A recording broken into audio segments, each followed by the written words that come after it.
Hey pals, it's Waltech. On the track of Quadro cards, we got a new one today. Well, not new, but new to the channel. I've had this NVIDIA Quadro K4000 card for quite a while now, and I wanted to showcase it, but I never really got the chance. Unlike the K620, this one actually does require a external 6-pin power connector. Not really that big of a deal. Most power supplies nowadays do have that, even in pre-built systems. Now on paper, this thing looks quite a bit better than the K620. However, from the 5850 I learned sometimes better specs doesn't mean better performance. Sometimes architecture and driver support can really change the way a card performs itself. I ended up picking this card back 3 years ago for $24, and it's probably even cheaper now. I'm already going to take a guess and say it's probably not worth it for gaming. You could probably get something better for around the same price. But if you need a workstation card, this does have NVINC on it, so it might actually be pretty good if you're looking for multi-function. And the biggest benefit about these cards is just how much power they save compared to a normal GPU.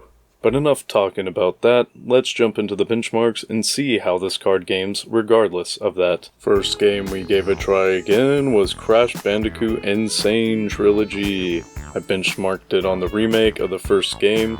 On low medium settings in 1080p we saw an average frame rate of 40.2, a minimum of 21.6, a maximum of 56.7, a 1% low of 31.1, and a 0.1% low of 2.0. Now with all things considered, this still typically beats a console's frame rate, so I would still consider this playable, and honestly I had a good time playing on this card with this game.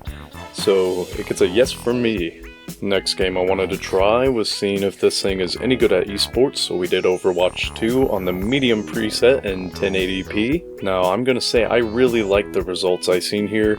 We got an average frame rate of 58.4, a minimum of 37.2, a maximum of 62.4, a 1% low of 41.6, and a 0.1% low of 31.8. For me, I typically only use 75Hz monitors, and I don't think I needed any more frame rate. I felt really smooth the whole time I was playing. I had a great experience with it. So all in all, I would say, although there's probably better cards for the same price, if you wander upon one of these for an even better deal, you can play Overwatch on it, so it's maybe worth grabbing. This is where this one got really good. I was able to turn it up to ultra settings on 1080p in Skyrim, and we got great results.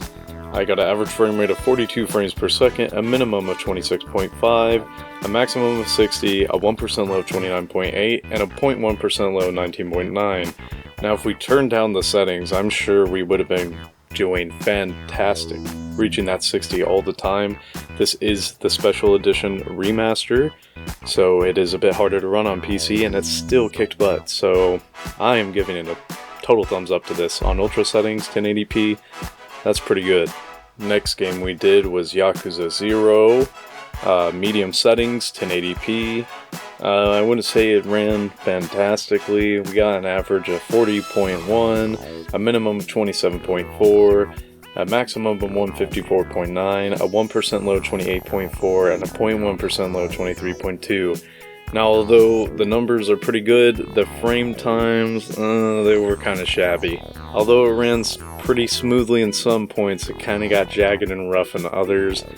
Wouldn't say this was my favorite card we tried so far in this game, but it did the job. But I'm kind of in the middle. Probably going to give this one a thumbs down. And we did have footage of Rainbow Six Siege benchmark, but for some reason, the NVINC encoder did not like recording while running that benchmark, so I do not have footage of it right now. This is literally the blank screen I had. But I still had the settings and data recorded, so we had medium settings with FSR 1.0 performance enabled, and that got us an average of 57 frames a second, a minimum of 43 frames a second, and a maximum of 63 frames a second. I actually thought it looked quite fantastic despite the FSR 1.0 because, as we know, it has pretty bad anti-aliasing, but for an esports title with all the explosions and a game that you're just supposed to be going fast-paced, not really worried about graphics, so I would definitely say that's good to me. overall, if I were to say anything about this card, it's definitely not a top contender, and it's definitely not future-proof.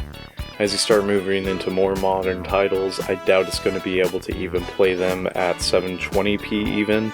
Maybe it could, but it's not going to be very good, and low resolution, and probably a low frame rate. So you're probably going to have to move up, but at the same price point, I think there are cards that can actually still be contenders, but if you're just looking for workstation and light gaming, this might be your card. If you do CAD and that kind of stuff, or video editing all the time, and you're just trying to save energy costs, this could be a good card for that. Everything has its pros and cons, and you have to just weigh which ones are more worth it and not worth it for you. This card might be good for somebody who works in more of a professional environment or uses their computer for more professional purposes and just wants a game on the side. However, if you're more of a gamer person, then you might just want to go with an actual graphics card made for that purpose. But do not worry, I have a great one on the way. I cannot wait to show you guys. I got it a deal on eBay and it is going to be great. It is a GTX and you will see. This has been Waltech and I am signing out.